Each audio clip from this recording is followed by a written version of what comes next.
classes. Thanks. Yeah. Namo Arihantanam, Namo Siddhanam, Namo Ayaryanam, Namo Uvajjayanam, Namo Loe Sapsahunam. Eso Pancho Namokaro Sappapanasano, Mangalanam Cha Sarosim, Padmam Havai Mangalam. Jai Jinendra to everybody. I will now share my screen because I'm making a presentation on the antiquity of Jainism.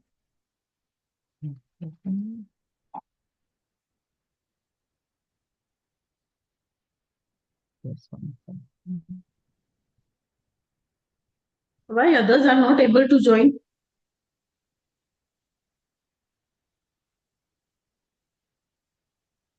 अभी अभी एक class खत्म हुआ है हमारा ma'am. No, they've messaged in the group, they are not able to join. The link which I sent now, in that only we have joined, no? Yeah, yes, ma'am. Group में जो link आया उसी के लिए join.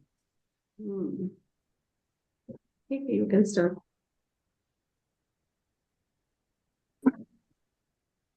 Can you see the full screen or are you seeing the mini version also? Full Are you screen. seeing? Full screen दिख रहा है. Full Wonderful. screen. So I have made this presentation and in every slide I have given references जहाँ से वो information दी गई है. Ma'am के classes और notes को भी refer किया है. And some of these images are taken by me during my journey. So actually the Jain history is about the Shraman Parampara. And today's presentation will be about looking at the Jain Darshan, the ancient roots of the Jain Darshan.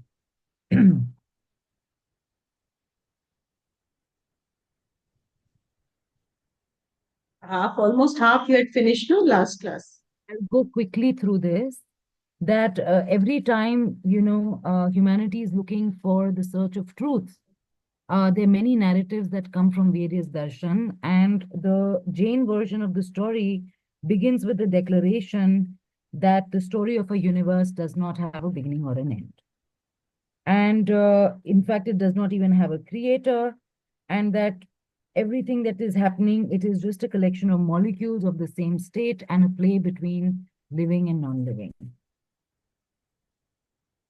And actually, as a study of this, as students of Jainology, we really owe everything to Hermann Jacobi, who was a German Indologist. And he basically brought to light Jainism as an independent identity holding religion and started a whole lot. He was an Indologist. So when he came to India, he contributed to Max Muller's book, the Max Muller Sacred Book of the East, Sacred Books of the East.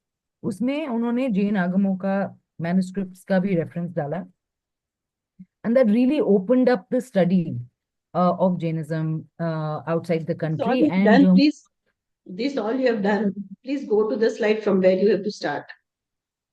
This all you have done. Because this meeting will get over in 40 minutes and again you have class back to back. Yeah. And we have recordings also of this, all the classes, and I've put it in the description box also. All right. And various people have actually given it a very distinct non-Brahminical identity, and not just non-Brahminical, given it as a pre-Vedic, a non-Aryan tradition.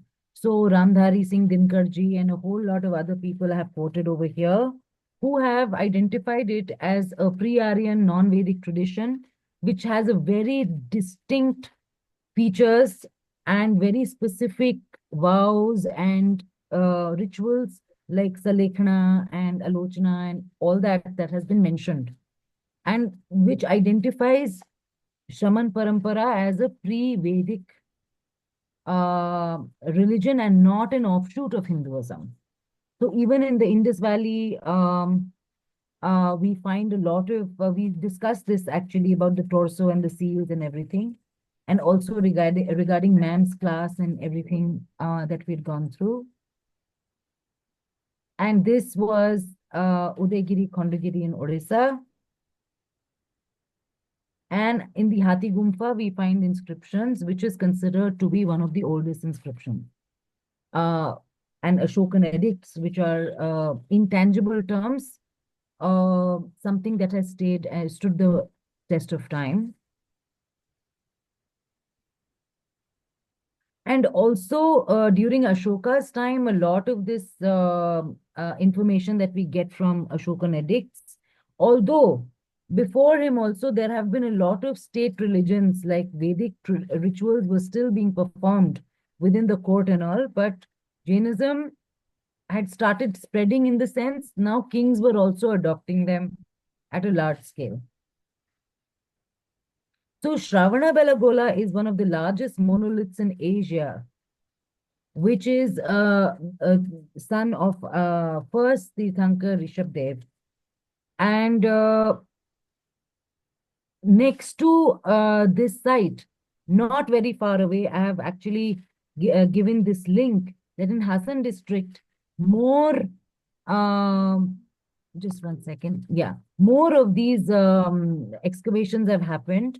And this man said that we have dug out the plinth of the temple, and it has, many artifacts and sculptures have been discovered.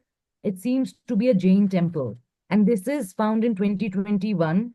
It was done somewhere, it belongs to the Hoysala period and not very far from Shravanabelagola. So we do know that in South India, there has been like a great influence of Jain thought, although we don't talk about it much. Gwalior also, I think we discussed this last time. Now coming to Buddhist literature. See, there have been actually lots of similarities on the outside to someone who does not know. Jainism and Buddhism seem very similar because the idols seem very similar and everything, although it has very unique features. And it has been known, whether it is the mark on the chest, whether it is the postures, and all the, in fact, when people argue that, Buddha and Mahavir were contemporaries and it was spread around the same time, well, we know that from the Buddhist texts, from Mula Madhyama Karika, and from a whole lot of other texts, there is mention of Mahavir, there's mention of his Nirvan, there is mention of, he's referred to as Digantha Nagaputta, and there are lots of these references that we find. The one common thing is that, both of them were belonging, Buddhism, Jainism was really, during Mahavir's time, there was a lot of Brahminical Vedic excess. So they had kind of come together to voice out the problems with that tradition. But it was not one. It was never, Jainism was never an offshoot. And it has been mentioned in the text. It is also commonality is that they were all mostly Kshatriyas and non-Brahminical. That's why there seems to be a thing. But as Padmanabh S. Jaini says very well, that Mahavir had already reached the epitome of his career while Buddha was just mid-career and starting out. And this book mentioned over here is what ma'am had suggested us to refer to. Notes bhi yahin se liye gaye hain ye. The Jain Dhankasar, Compendium of Jainism. And then in Vedic literature also, there is a whole lot of proof that we get. Mahabharat may be mentioned here about Adi Parv में Jain monks के बारे में लिखा है. Samved में भी Rishabdev and Arishthaneni are mentioned. Rigved में Arishthanemi is mentioned. Atharva Ved में the Jain ideals have been outlined, and यहाँ पे quotations भी दिए गए हैं. Bharat का reference also that the country was named after Rishabdev's son has also been mentioned.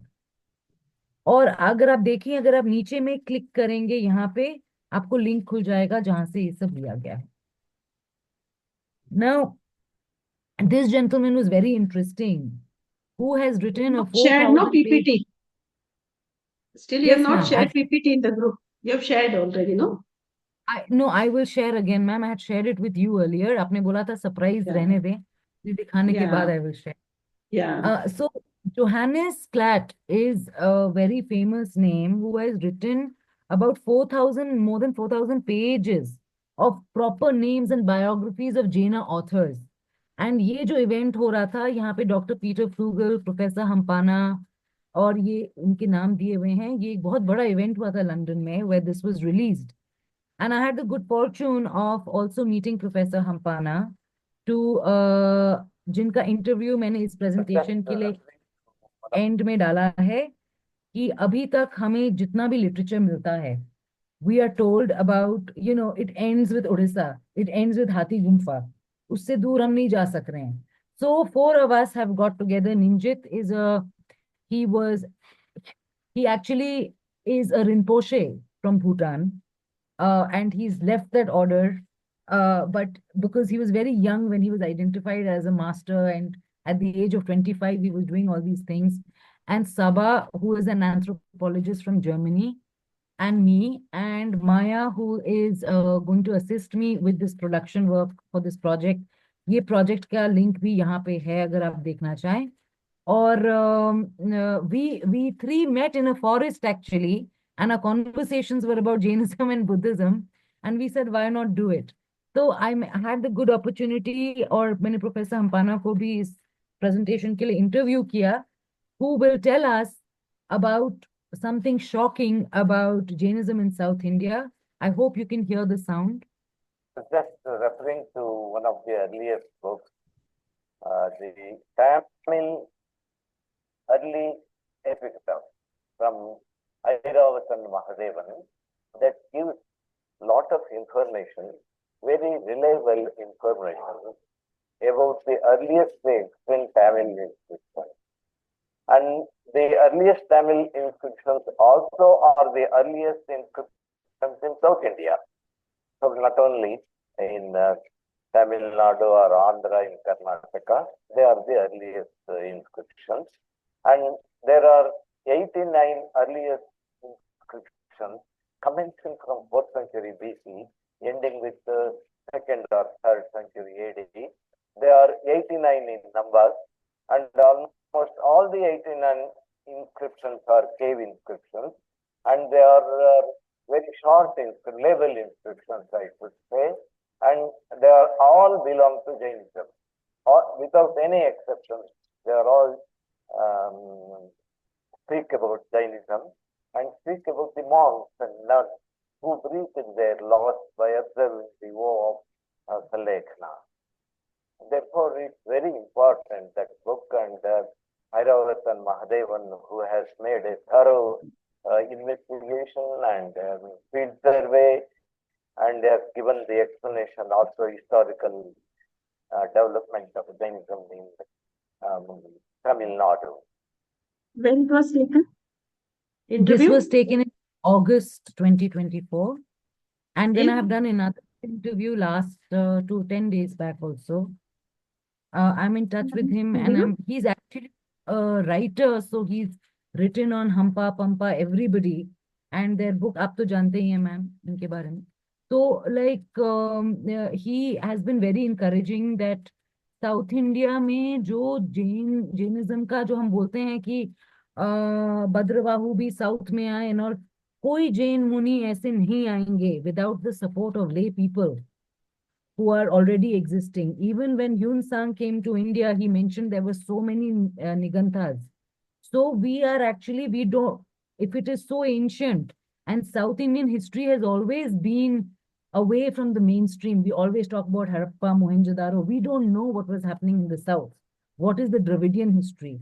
So my inquiry is to actually unearth some of that.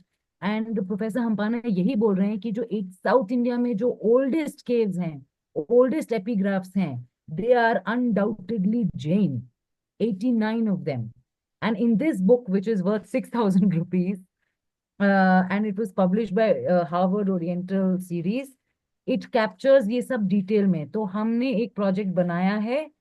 Ninjit is actually a Buddhist scholar. He is doing a lot of scriptural translation from Buddhism, actually, and he reads Tibetan scriptures. Saba, I told you, is an anthropologist, And Maya is also has studied film, mass communication, psychology, and is interested because she's based in Tamil Nadu. She will help with some more ground research and everything. So यहाँ पे अगर कभी funds आते हैं, we will do it. It has been planned and parked for the time being, but we are continuing our engagement with Professor Hampana, and he'll be very happy to address us sometime if we were to do an event. He's such a knowledgeable soul, really, and so humble. मैं उनको 10 साल पहले मिली थी, वैसे के वैसे ही दिख रहे हैं अभी भी. And a very inspiring person. So Just referring to one of the moving on, this is my last slide. It has a painting that I made of Lord Parshvanath, and I wrote this little quotation that the eternal Jain Dharma flows from time immemorial, existing before recorded history, remembered as an eternal truth. And मैंने ChatGPT से उसका संस्कृत में श्लोक भी बना दिया और ending में इसको डाल दिया. अनादि कालम प्रवहन धर्मो जैनः सनातनः लेख्यमाना पुरा वर्तते सत्यम शाश्वतम स्मृतम. Smritam. Uttam. What does Thank it you. mean? It means This that one. She- that this is an eternal started memorial, and before history was even recorded, it has existed, and that it will be remembered as an eternal truth. Very good, very nice. Thank you, ma'am. So finally, your presentation is over and you are done with Yes. your Ma'am, she's done it so well, हमको भी बहुत कुछ सीखने का मिला है. मतलब और very NTPT nice. पढ़ने का मन Like, होता है ना ये देख के. fully professional next level presentation. Yes. सिमर आपके Totally लिए professional. Thank I you. feel we are lucky that you are in our batch. और उसमें Thank you, नहीं ma'am. डाला है ये करा है तो आप लोग सब भी उसके इंस्पायर होके ये सीखो करो. This is a learning process. एक दूसरे को हेल्प करके एक दूसरे से सीखो तो you will also learn something. Very बिल्कुल, नाइस, बिल्कुल. Very nice work. Thank you, ma'am. और जिसको एंटीक्विटी के रिलेटेड जो इंटरेस्ट नहीं होगा ना वो भी आ जाएगा कि हम भी देखते हैं I कि feel ये कितना next year पुराना से मैम एंटीक्विटी की हर लेक्चर हर सेमेस्टर के लिए सिमर को अपॉइंट कर देना. है. मैम मुझे तो लग रहा है पूरा सिलेबस जो है ना हमारा can be digitised fully. Yeah. It can be made. It's a project by itself. Someone has to pay me really well. I'll do it. Now actually we are doing on full syllabus for MA online program. Right. अभी MA online भी हम लोग plan कर रहे हैं ना तो उसके लिए पूरा अभी तो ये कर रहे हैं, सिलेबस चेंज कर रहे हैं, उसको पूरा मॉडिफाई कर रहे हैं. We are doing everything. Ma'am कहाँ एक किसको बार हो क्या. जाएगा and it can be a living document. It can keep being updated और वो मतलब बहुत आसानी होगी सारे टीचर्स को अपना वो रखने में. एक साथ कोई भी सिखा सकेगा कुछ भी फिर. I know. And it will be interesting also. Yes, ma'am. सबको तो विजुअल इम्पैक्ट. हाँ. मैंने बोला कम्युनिकेशन बैकग्राउंड की हूँ, थोड़ा तो फायदा उठाऊं. एग्जाम में इतना अच्छा नहीं गया, कम से कम जहाँ पे मिल सकते हैं marks 100%. Very good, very nice. Thank अभी you, आप ma'am. लोग को कुछ और डाउट है, कुछ और है, जिसका जो भी प्रेजेंटेशन है वो सब खत्म कर देना 2 दिन में, क्योंकि बाद में मार्क्स सब एंट्री हो जाएगी. मैम जो बाकी के टॉपिक्स थे जो पीछे हुए हैं दैट वी हैव वो फोल्डर में है क्या मैम, वो इंग्लिश के उसमें? just नहीं, मैंने ऐसे referring सेपरेटली डाला हुआ है ग्रुप में. Separately, I put it in English, not in the folder, but I've sent it separately for English and Hindi both. It is in the group only. तो Okay. वहां से ग्रुप में से ही ले लीजिए. खाली एक टॉपिक ही अब हमारा बाकी है, जैनिज्म इन अब्रोड, वो भी कल हो जाएगा. Okay. So we'll be done with our all the portions. और हमारा कल का जो मूर्ति का कर रहे थे उसमें अभी थोड़ा सा ही बाकी है, वो भी आज खत्म कर देंगे. और उसमें भी बहुत कुछ नहीं है. और कुछ आप लोग को दिक्कत है, कुछ है तो बोल दीजिए. एंड अलका जी बोलो, nobody is writing exam. Gauri ji, Praveen ji, नहीं ma'am, Gautam. no response. Gauri से बात हुई थी. हाँ, गौरी शायद नहीं, गौरी हुई थी मेरी, तो वो शायद नहीं देगी exam. why she wants to take Diksha, then she has to write, no? अरे वो नहीं, तो वो शम्मी जी के एक्चुअली पास है, सारा हमारा सबके पास है, तो वो तो आराम से सीख भी सकती है, और उन्होंने उसने तो प्रेजेंटेशन भी कर दिया है, सब कर दिया है। पता नहीं, वो मुझे अभी 2-3 दिन पहले मिले थे ना, तो वो नहीं बता, बोल रहे थे नहीं होगा मेरे से करके ऐसा।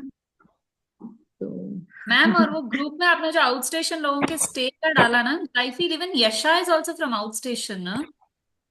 हाँ, पर यशा से बात हुई थी, तो मेरी यशा भी के अंकल रहते हैं शायद। ओके ओके, क्या? ठीक है। यशा जी ने तो क्या शायद बोला? वो, उसके अंकल रहते हैं बेंगलोर में। अच्छा, ओके, तो ठीक है, मुझे लगा शायद उनका कहीं, बिकॉज आजकल वो नहीं जब नहीं, ज्वाइन मैंने नहीं भी करते, बात तो उनको की थी पता तो है वो नहीं बोले है। कि बाद में बताती हूँ, मेरे को बोला कि मैं हाँ, डिसीजन लेके फिक्स नहीं है बताऊंगी। उनका। हाँ, फिक्स नहीं है उनका। हाँ, उसमें आप लोग तो तीन तीन जन का ही है ना, Shrey ji, Savita and yours, no? Only yes 3 of yes. You. ठीक है। मैम, मुझे प्रकृति के बारे में पूछना था आपसे। जो वंदना मैम के लेक्चर्स थे ना यूट्यूब पे, वे दिखाई नहीं दे रहे अभी। दिखाई हाँ नहीं दे? मैडम। नहीं मैम, हाँ, अभी वो ओपन बहुत नहीं हो जरूरी थे रहा है। एक्चुअली। कुछ भी ओपन नहीं हो रहा हम वो। अच्छा, हमको भी थोड़ा देखना था, मतलब वो सीखने के हिसाब वो से। कैनोनिकल वगैरह सब मिस हो रहा है ना, फिर कोई ले ही नहीं रहा वो तो। उसकी सिलेबस वो सब आपको पूरा स्टडी मटेरियल मिल गया है क्या? स्टडी मटेरियल है, पर यूट्यूब पे जो उन्होंने पढ़ाया ना मैडम, वो अभी लिंक ही हाँ नहीं है हाँ हाँ, अवेलेबल। वो तो मैं समझ गई, यूट्यूब के वीडियोस बोल रहे हैं। यस वो तो मैं यस समझ यस गई। यस। और प्राकृत का भी नहीं है मैडम। कैनोनिकल लिटरेचर का सिलेबस मिल गया आप लोग को? हाँ, सिलेबस तो जो पहले दिया था फर्स्ट वही है, मतलब वही फिर है। से कुछ बात नहीं उसमें। हाँ, नहीं, पंकज जी अभी ने वो दिया था? कैनोनिकल का लिंक भी उधर नहीं ओपन हो रहा है, नहीं है ना, मतलब कुछ भी ओपन नहीं हो रहा है। बॉक्स में नहीं दोनों ओपन ही हो नहीं रहा हो है। रहा है, वंदना मैम स्टडी के प्राकृत मटेरियल और भी नहीं कैनोनिकल ओपन हो दोनों रहा ही है, नहीं हो रहा है। और जेम्स आगम साहित्य में जो स्टडी मटेरियल डाला है ना ड्राइव पे, वो ओपन करते हैं तो डॉक्यूमेंट लुकअप फेल्ड आ रहा है। तब सब अच्छा ये हो गया उसमें। अच्छा, ठीक है, मैं बात करती हूँ तृप्ति मैम से। तृप्ति और मैम जो ने कुछ वीडियोस सिलेबस। लिखे ना कैनोनिकल के क्लास के, अभी जैसे कि हम दो लोगों ने तो, आई थिंक 2-3 लोगों ने कैनोनिकल का प्रेजेंटेशन भी कर दिया था। मैंने किया था, आई थिंक, और किस 2 लोगों ने किया था, तो उनका भी अभी नहीं, वो पूरा सभी डिलीट हो गया है। अच्छा, ठीक है, ठीक है, वो उन्होंने बंद कर दिया होगा, कुछ वो डाल दिया होगा ओके, कि नो बडी कैन सी। तो वो बाद में बात करती हूँ मैं तृप्ति मैम से। ठीक है, और कुछ? No ma'am. नहीं मैम। प्राकृत लोग अभी ऑलमोस्ट हो गया है, अभी तो आप लोग हाँ, उसमें बहुत सेटल अच्छे हो से। गए। जी जी। तो अभी वो पुराने चाहिए क्या प्राकृत के, ये नए मैम वो सिखा रही होगा? कैनोनिकल के लिए चाहिए है। नहीं, ये प्राकृत का तो कैनोनिकल के आई लिए थिंक अभी चाहिए जो है। शम्मी जी ने लिया दैट इज सफिशिएंट, और उन्होंने मटेरियल सब सब अच्छे से आ गया। हाँ, कैनोनिकल का ही कैनोनिकल मतलब के हम लिए लोगों बस ने आपको बहुत चाहिए चीजें। क्या? प्राकृत मैडम का चाहिए। सपना जी का भी का चाहिए क्या? हमको लिंक एक जन बोलिए, चाहिए। एक जन बोलिए, एक जन बोलिए, अभी मैं पूछ रही हूँ, उसका पहले जवाब दीजिए। प्राकृत के जो पुराने वीडियोस हैं अभी वापस आपको चाहिए? अभी नहीं आपने चाहिए, नहीं प्राकृत चाहिए। स्टार्ट किया? नहीं यू चाहिए, कैनोनिकल का चाहिए। स्टार्ट? प्राकृत का नहीं चाहिए ना? नहीं चाहिए। नहीं। कैनोनिकल। ठीक है, कैनोनिकल का चाहिए। वो कैनोनिकल मैम भी ले लेंगे, मैम पूरे क्लासेस ले लेंगे, और वो सिलेबस भी पूरा दे देंगे, मतलब नोट्स भी पूरा दे देंगे। हाँ, वही मैम, तो कब आज, लेंगे वही पूछ रहे एक्चुअली। बस आजकल में हो जाएगा, अभी आपको तो टाइम है ना, दूसरे सारे सब्जेक्ट पढ़ लो। हाँ, बोलिए सविता जी, आप क्या बोल रहे थे? शम्मी जी के अगर है अपने पास तो वो वीडियोस तो वो चाहिए। लाइव रिकॉर्डिंग्स अच्छा, या ठीक डेली है, हाँ, वाली। ठीक, रिकॉर्डिंग। ठीक है, और कुछ? Anything else? No ma'am. Simar, do you want anything else?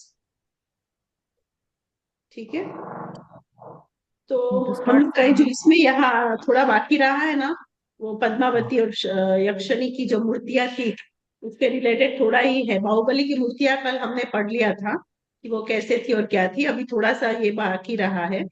तो इसमें है ना, आप लोग को टेंशन नहीं करना है, पर किस प्रकार की कौन सी धातु, कौन सी मूर्तियां कौन से समय में और कैसी थी, उस रिलेटेड आपको थोड़ी डिटेलिंग 2-3 पेज में लिखनी है। इवन दो यू हैव, थोड़ा आपको सिलेबस, मतलब इसमें नोट्स मैंने ज्यादा भेजी है, पर उसमें से आपको हर एक चीज नहीं लिखनी है, पर when you are writing descriptive answer, तो आपको क्वेश्चन बैंक में क्वेश्चन तो दे ही दिया है, तो उसके हिसाब से आप इसमें मार्क करके उतना बाय हार्ट करके फिर एग्जाम में आ सकते। क्लियर? ठीक है। तो वहां पे जो जैन मूर्तियों के अतिरिक्त जो अन्य देव देवियों की मूर्ति थी ना, उसमें थी चक्केश्वरी की, पद्मावती की, फिर यक्ष की, यक्षिणी की, वो सारी मूर्तियां भी हमको मिलती है, उसका भी उल्लेख होता है। तो यहाँ पे क्या कहते हैं कि इस देवी आदि तीर्थंकर ऋषभनाथ की यक्षिणी का नाम था चक्केश्वरी। इस देवी की एक 2.5 फुट की पाषाण मूर्ति कहाँ पे मिली है? मथुरा संग्रहालय में है। मथुरा में जो सारी मूर्तियों का संग्रहालय है ना, they have kept all the murti, वहां पे है। आज मेरी आवाज बराबर सुनाई दे रही है ना? कल सुबह Yes, मैं ma'am. जो बोल रही थी, यहाँ से नेटवर्क का इतना इश्यू हो रहा था कि वो लोग को ही पढ़ने को बोलना पड़ा मुझे, पर अनफॉर्चुनेटली कल रिकॉर्डिंग का ही किसी ने याद नहीं कराया, मैंने भी याद नहीं किया, मुझे भी याद नहीं आया, तो वो 2-3 क्लास अपनी रिकॉर्डेड नहीं हुई है। पर कोई बात नहीं, मैंने आप लोग को नोट्स तो पूरी भेज ही दी है, तो उसमें सारी चीजें आप मिल जाएगी। You don't have to bother. आज भी सिमर ने ही स्टार्टिंग में याद कराया तो मुझे याद आ गया। पहले क्या अपने आप रिकॉर्डिंग हो जाती थी ना, तो अभी वापस वो थोड़ा वो हो गया। ठीक है। तो इसके बाद क्या कहते हैं कि ये जो मूर्ति है ना, अभी जो मैंने बोली मथुरा में है, वो मूर्ति गरुड़ पर आधारित आसन पर स्थित है, और इसका सिर और भुजाएं टूट फूट गई है। ये मूर्ति अभी इससे खंडित हो गई है, टूट फूट गई है। तो मूर्ति के दोनों साइड एक एक द्वारपालिक है, मतलब गार्ड है। ठीक है। और हाथ में एक चक्र भी रखा है।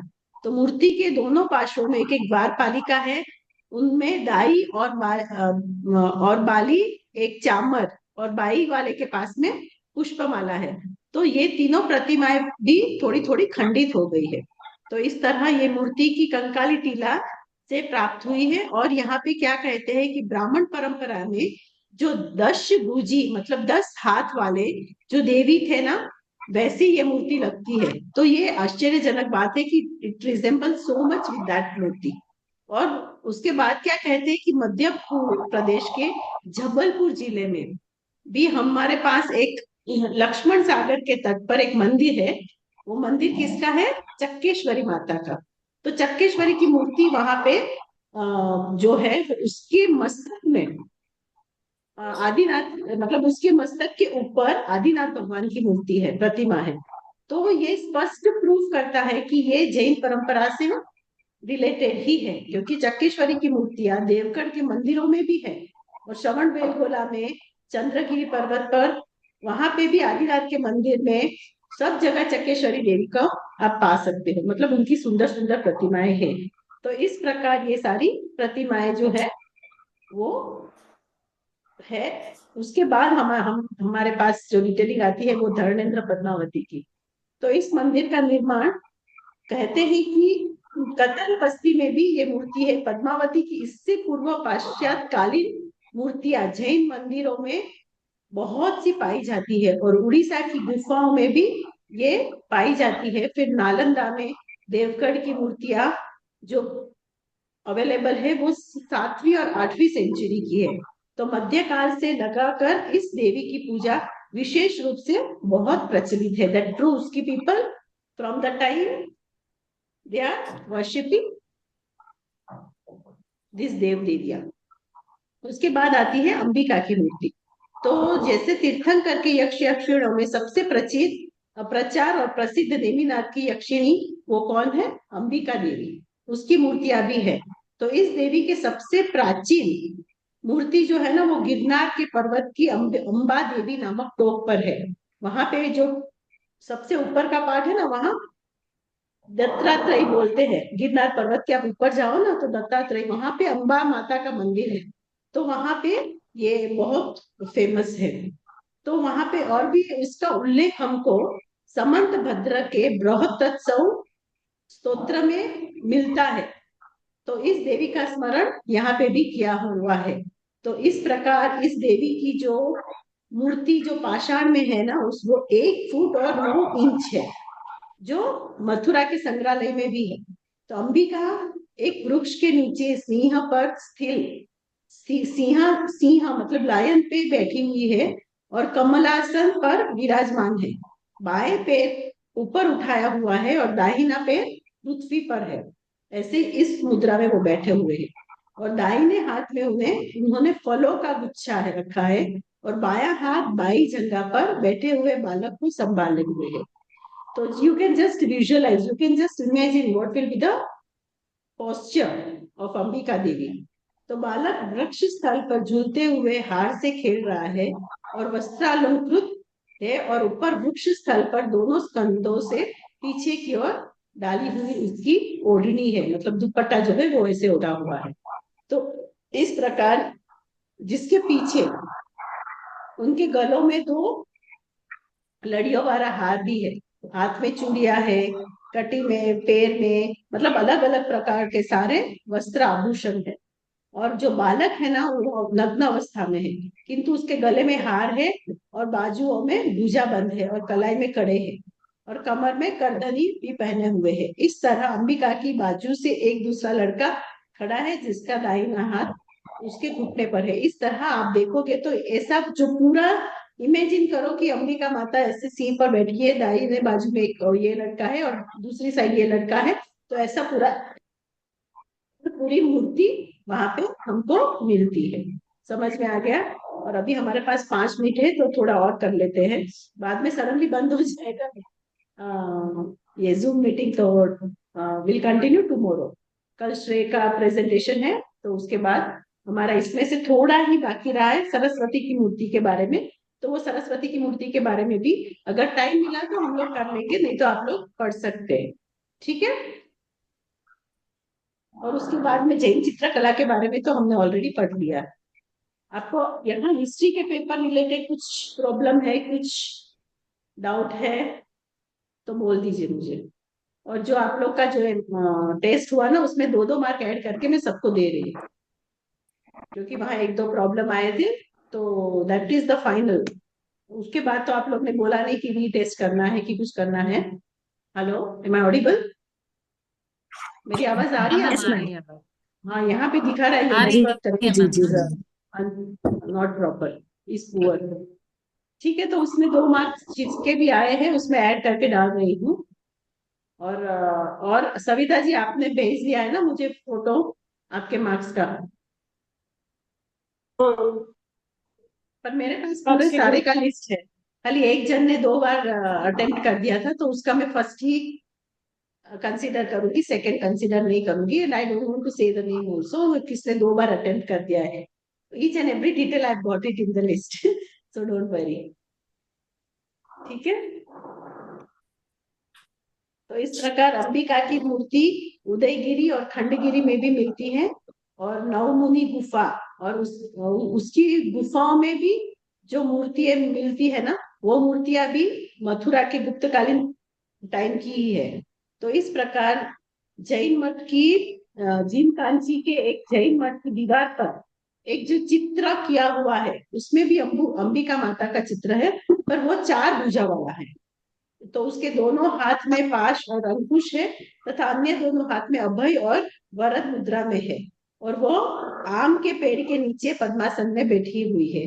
तो इस प्रकार बालक उसके पास में एक बालक भी है। तो इस प्रकार की ये मूर्ति भी हमें मिलती है। और मैसूर के अंगड़ी नामक स्थान में जैन मंदिर में एक अंबिका की 2 भुजा वाली द्विभुज उसको बोलते हैं, द्विभुज वाली मूर्ति भी खड़ी हुई बहुत सुंदर है। और उसमें भी देखो तो बहुत कलात्मक कारी की गई हुई है। That is also very attractive.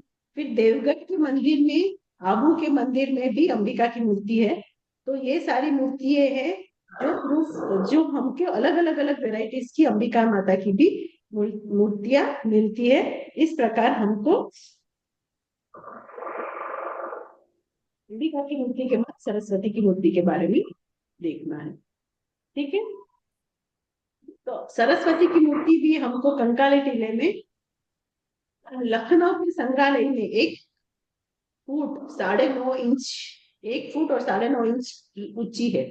तो यहाँ देवी चौकार आसन पर विराजमान है और सिर उसका खंडित है, अभी मतलब वो खंडित हो गया है। और बाएं हाथ में सूत्र से बंधी हुई पुस्तक है और दाहिने हाथ भी खंडित हो गया है। मतलब खंडित हो गया, मतलब कि टूट गया है, अभी हमारे पास वो पूरा नहीं है। किंतु अभय मुद्रा में रहा प्रतीत होता है, वस्त्र साड़ी जैसा है, जिसकी अंचल कंधों को भी दोनों हाथ की कलाइयों पर एक एक चूड़ी है, तथा दाहिने हाथ में चूड़ी से जपमाला भी लटक रही है, और देवी के दोनों और दो उपासक खड़े हैं, जिनके केश कैसे है, सुंदर है, संवारे हुए हैं, और दाहिने और भी उपासक के हाथ में कलश है, और बाहिने हाथ के उपासक के हाथ जोड़े हुए हैं। तो इस प्रकार हम लोग को देखने को मिलता है कि ये सरस्वती की मूर्ति अभी वहां पे है। इसके अलावा हम देखें तो सब जीवों को हित व सुखकारी यह सरस्वती माता की प्रतिमा सिंह पुत्र शोभ नामक लहुरा कासाक में भी मिलता है, और उसमें एक जैन मंदिर की रंगशाला में भी ये स्थापित है। ठीक है, तो अभी हमारा टाइम खत्म हो रहा है, तो यहाँ तक आज हम करते हैं।